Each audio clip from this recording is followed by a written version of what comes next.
Bismillahirrahmanirrahim. Today we will learn new topic, how to protect Excel file with password. No one can open your Excel file if it is password protected.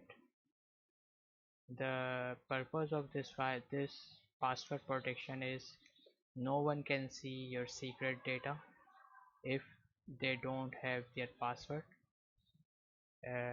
If they have password, then he will easily open your file.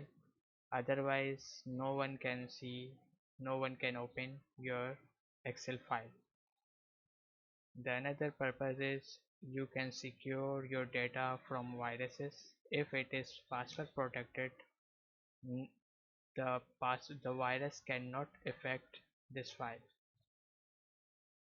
Number third is only persons they have password they can open this file. How to make password protected file? Let's start. Now this file is not password protected.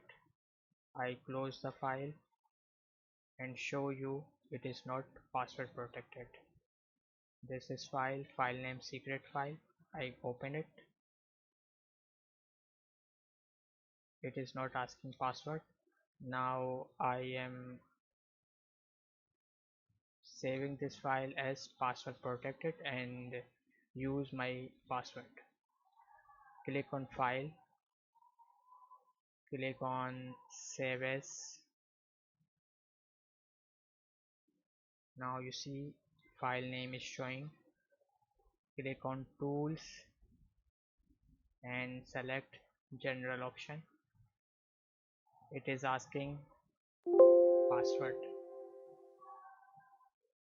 I type the password 1 and press OK.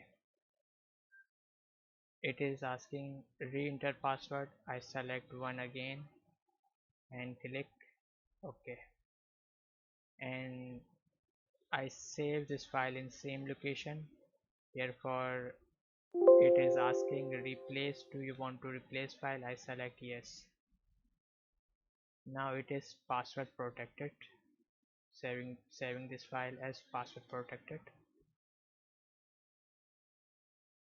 And now I close the file to check that it is password protected or not.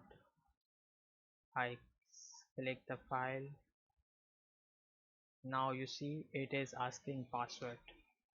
If anyone have no password, therefore he cannot open this file. He cannot open your file. I have password. I select type 1 and press OK. You can see just just typing password, now file can open. You can use this option and save your data if it is secret and you want no one can open this file if they don't have this password. If you share this password to anyone, then they will open it. Hopefully you understand this video. If you have any question, you may freely discuss. Thank you so much.